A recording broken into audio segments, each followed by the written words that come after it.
Okay, hello. Now, the felon is using the Constitution to destroy the United States because of his own selfish ambition. The felon lacks the knowledge and qualities to be president of the United States. He wants top professional military people to simply follow his orders as though they are just zombies.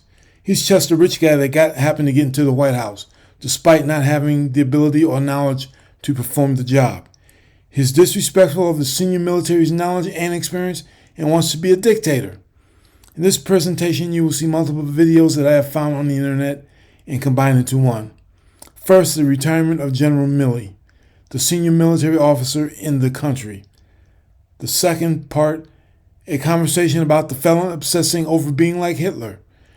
The third and last part of this video, a documentary about the observable behaviors or medical evidence as defined by top medical professionals that indicates he is in fact not fit to be president of the United States. Please watch this video.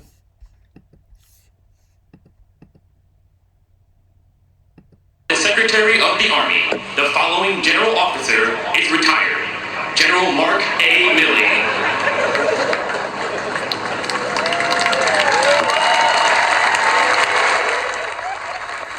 Joint Chiefs Chairman General Mark Milley has officially retired after holding the military's top job for the last 4 years and spending more than 4 decades serving the country. Just last hour, General Milley passed the baton to his new replacement, General C.Q. Brown, during a special farewell ceremony at the Pentagon. Milley's retirement comes after a tumultuous tenure that spanned some of the most chaotic political moments of the Trump administration. During his speech, the general appeared to take a shot at the former president. I think it's important to point out that shot that he took it. I think it's important to point out that General Milley was appointed to the Joint Chiefs of Staff by President Trump. But after working with Trump, he realizes that Trump wants to be a dictator. Look at this. And we don't take an oath to a wannabe dictator. We don't take an oath to an individual. We take an oath to the Constitution, and we take an oath to the idea that is America, and we're willing to die to protect it. General Milley helped steer the country through the January 6th attack on the Capitol, the chaotic U.S. withdrawal from Afghanistan, and the high-stakes maneuvering around the war in Ukraine. President Biden honored the general, calling him a leader of great strength. And Brianna, we should note those comments from General Milley about a wannabe dictator come as his former boss is really criticizing him pretty openly. Yeah, no doubt. In fact, as General Milley retires, he may have the distinction of being the first chairman of the Joint Chiefs seen off with violent threats from a former commander-in-chief, Donald Trump, of course, here. See, now Trump threatening the general is proof that Trump is just trash. He's trash. He happens to be a rich guy, but he's trashy rich guy.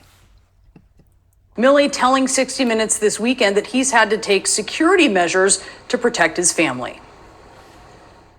As much as these comments are directed at me, it's also directed at the institution of the military. And there's 2.1 million of us in uniform. And the American people can take it to the bank that all of us, every single one of us, from private to general, we're loyal to that Constitution and we'll never turn our back on it, no matter what the threats, no matter what the humiliation, no matter what. Are you worried about your safety? I've got adequate safety precautions. I wish those comments had not been made, but they were, and we'll take appropriate measures to ensure my safety and the safety of my family. So here are the comments that Milley is referring to. It's a post from Trump saying that Milley's calls with his Chinese counterpart in the final days of his administration were an action so egregious that in the past they would have been punishable by death. According to multiple sources, mind you, these were calls where in part Milley sought to calm his counterpart in China by reassuring him that the U.S. was not considering an attack on China. Sources say there were 15 people on these video calls. And Trump is saying that Milley should have been killed for them, quote, in times gone by. Well, this is the violent rhetoric that Trump and also his allies have become known for. The most famous example, of course, being this one on January 6th, 2021. We fight. We fight like hell. And if you don't fight like hell, you're not going to have a country anymore. So you ain't worth a shit, you asshole. Let's have trial by combat. We all know what happened after that. 114 police officers injured. 1 police officer died the day after the attack. 4 have died by suicide in the aftermath, and 4 of Trump's supporters died, including one shot by Capitol Police while at the front of a mob of people climbing through the shattered window of a door just feet from where lawmakers were sheltering in place. See, now that's just a sample of what's going to happen if that fool gets into the White House again. He's already starting to destroy our country, and he hasn't finished destroying it yet. He just wants to complete the task. January 6th, Trump's violent rhetoric was long criticized for what it might inspire, but after January 6th, it was no longer an exercise in hypotheticals. Kelly Meggs, a member of the far-right Oath Keepers group convicted of seditious conspiracy for his role in the attack on the Capitol, wrote 2 weeks before the insurrection, Trump said, "It's going to be wild. It's going to be wild." He wants us to make it wild. That's what he's saying. He called us all to the Capitol and wants us to make it wild. Sir, yes, sir. So we all know the stakes. Trump knows the stakes. They're sky high, and yet Trump is undeterred, repeatedly threatening those who he perceives to be his enemies, like the prosecutors and the judges involved in the 4 indictments that he is now facing. Now, look at the photograph of those 3 people that she has on screen right now. All 3 are people of color, and there are 2 types of people that Trump disrespects and has no regard for: the people of color and women. Fulton County DA Fonnie Willett. And I think it's going to be ironic for him to lose the election to a female of color. I look forward to that. Who is trying Trump for alleged election interference in Georgia. She says that she and her staff have received violent and racist threats.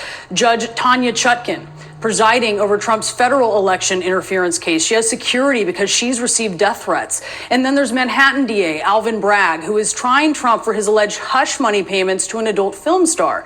Trump has reposted a picture of himself with a baseball bat next to Bragg's head. It's not very... See, now what kind of shit is that? That is a lunatic that has no respect for the law or the country and absolutely should not be president of this country. Here. And the judge in this case, in this Manhattan case, has warned Trump through his attorneys, quote, not to make any statements that would incite any violence or threats against any officials. And in 2022, when Senate Republicans joined Senate Democrats in a vote, a pretty simple one, to keep the government open, Trump said that Senate Minority Leader Mitch McConnell had a death wish. If you listen to people from the Trump White House, they'll tell you the violence is the point. It is the feature, not the bug. Here's what Cassidy Hutchinson, former aide to Trump's chief of staff Mark Meadows, told my colleague Jake Tapper just this week. Donald Trump knows the impact of his words. So on January 6th, when he wanted to go to the Capitol, everything that was intentional. The Mark Milley tweet that you earlier mentioned from this past weekend, he knows the impact that those words will have. He knows that people will come out and be violent against these people, and that's what he wants. But he doesn't give a shit because he's an idiot. It's intentional, she says. That's what he wants. Yeah.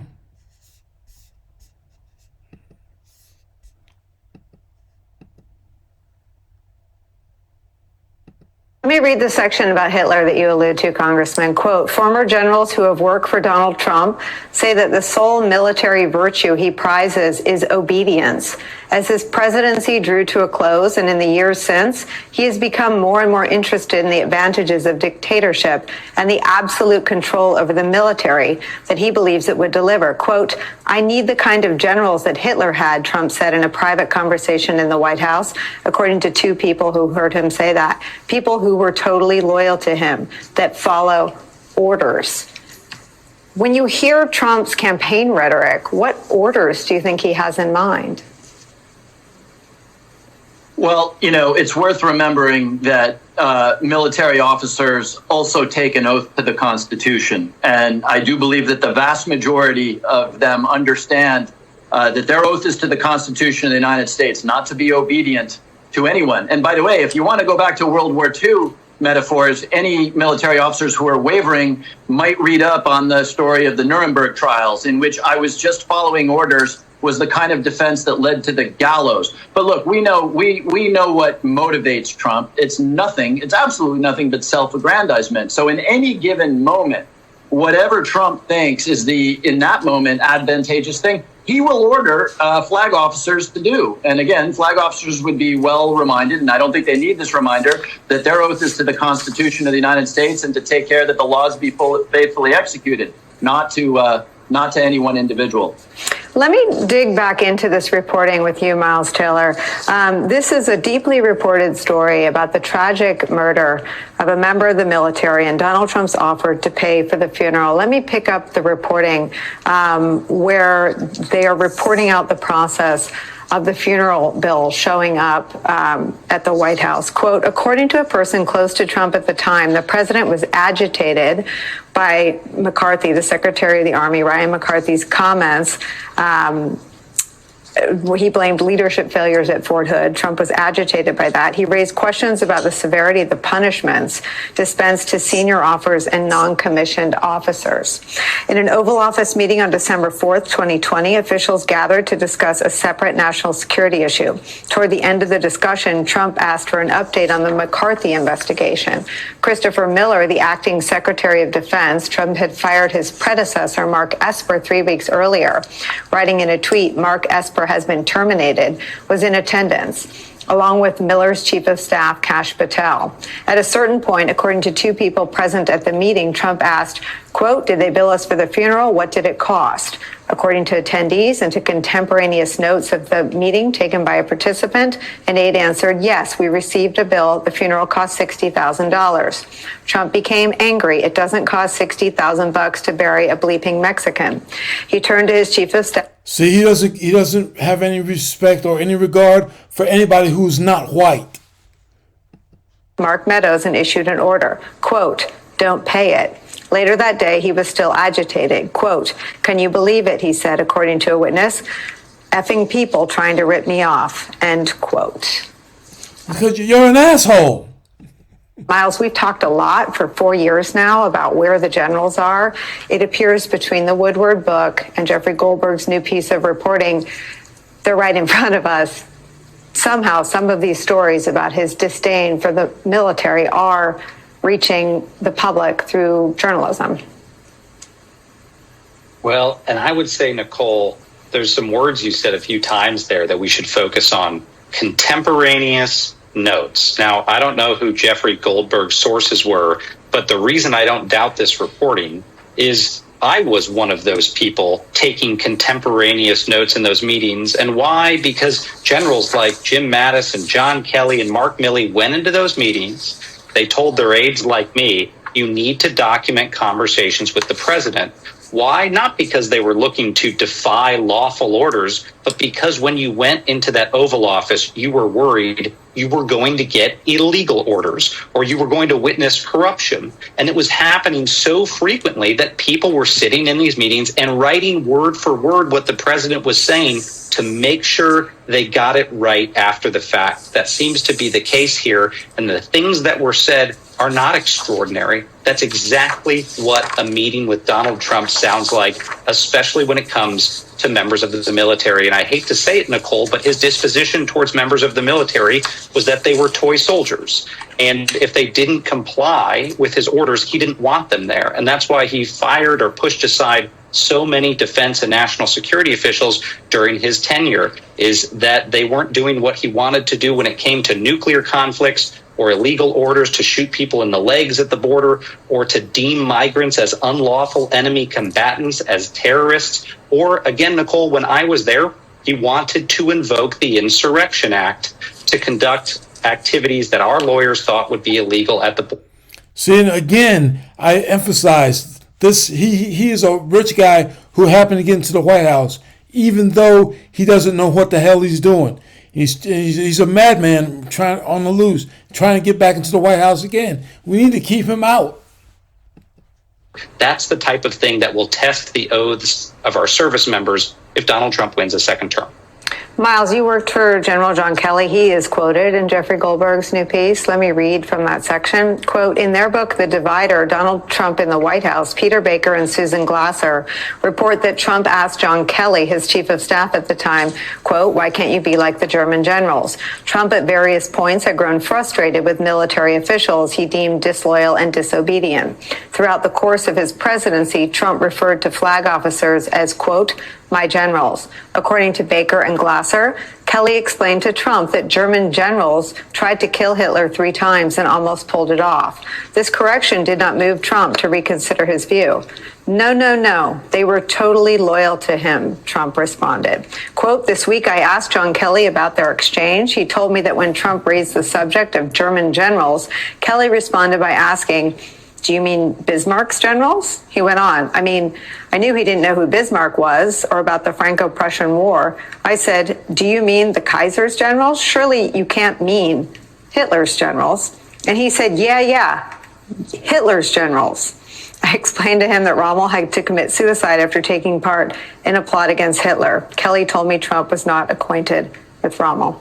It is the collision of ignorance, the corruption of a soul to disdain men and women who give to something larger of themselves, the inability to grasp the concept, even if you haven't served in the military. Most people who haven't served revere those who have. Say more about General Kelly's education about who Donald Trump is. Well, first I'll say he's the most honorable person that I've ever worked for.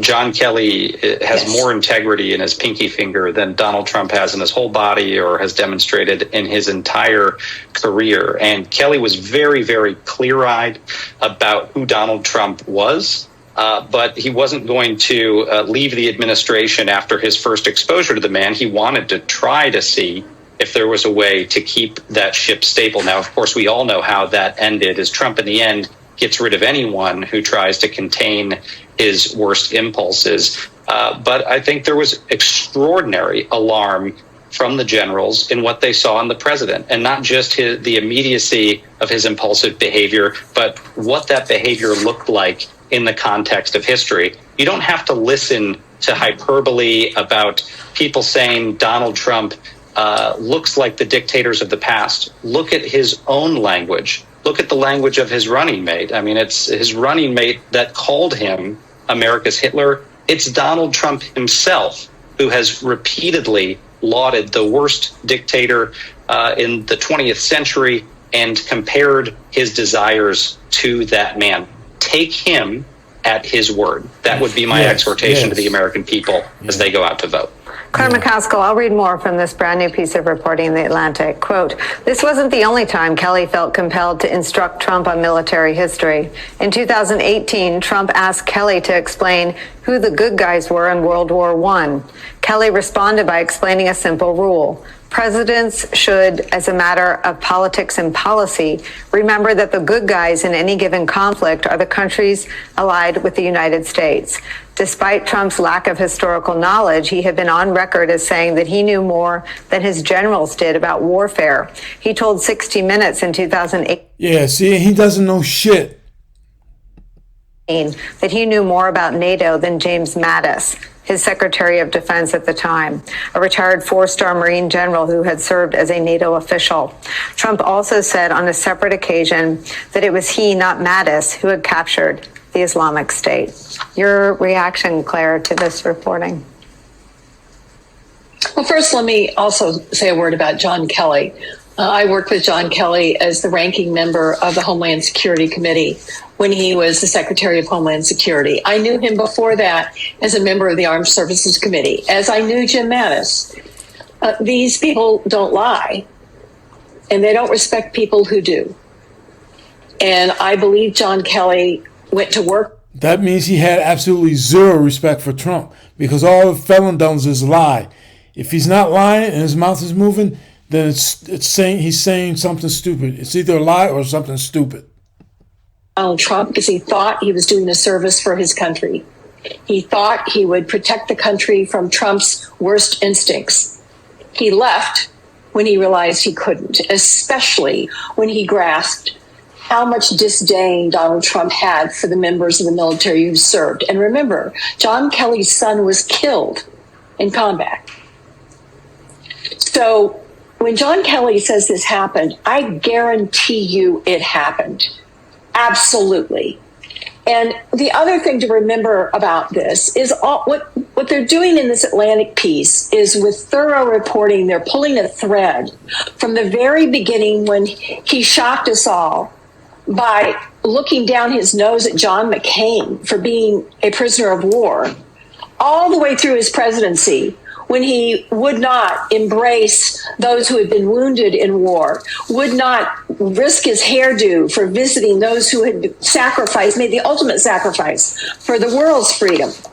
So this is a consistency that Donald Trump has had. So they can, Kash Patel and those idiots can lie all they want to about what he said. The other important thing to remember about this story, Nicole, is when he promised the family he would take care of their funeral expenses. That was before the election. That was in April of 2020.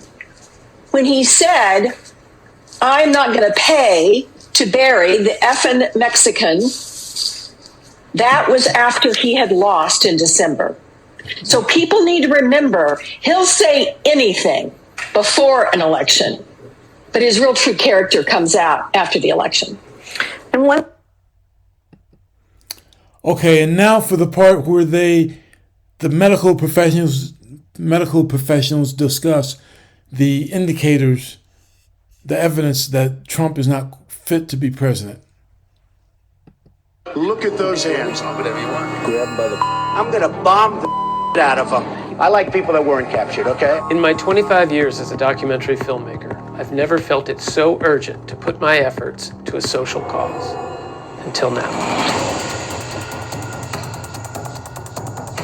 The behavior of this president is so alarming, it has led me to partner with leading mental health professionals to answer this one question.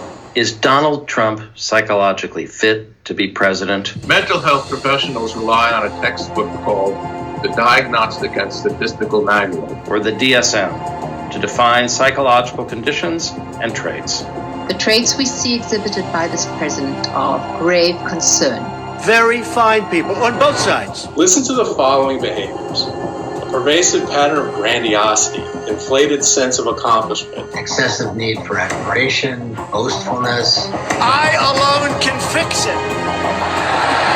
Hypersensitivity to criticism. Deceit, manipulation, lying. You look at what's happening last night in Sweden.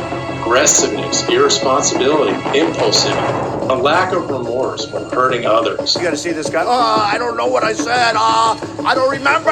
Holds fixed beliefs that are verifiably false and not amenable to change in light of conflicting evidence. God looked down and he said, we're not gonna let it rain on your speech. Together, these traits describe a person that feels perpetually under siege. This is a pure and simple witch hunt. Unmoored by moral obligations. If Ivanka weren't my daughter, perhaps I'd be dating her. You're willing to put others in the gravest danger. Knock the crap out of him, would you? To secure even the most modest gains for himself. I promise you, I will pay for the legal fees. We are meeting our obligation to warn the public of the harm that this president represents before it's too late.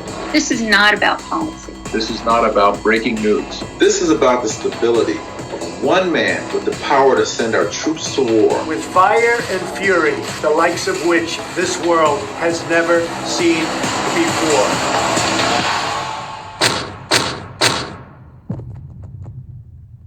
We need to change the discussion. But it is a much bigger and more powerful one than his. To make the biggest possible impact with this film, we have to take the discussion out of the realm of partisan politics, focus on the science, listen to the experts, and then we can draw our own conclusions. We won with poorly educated. I love the poorly educated. Some people probably can't see beyond the politics, but we need to reach a community of people who can. And to do that, we need to stay independent. I can't explain this crazy behavior, but I can call it crazy. Here's why we came to Kickstarter. Independence and community. This situation is real. Who's gonna pay for the wall? I consider it an invasion. We're all in this together. Thank you for watching. We need your support. Is Donald Trump psychologically fit to be president? We know our answer.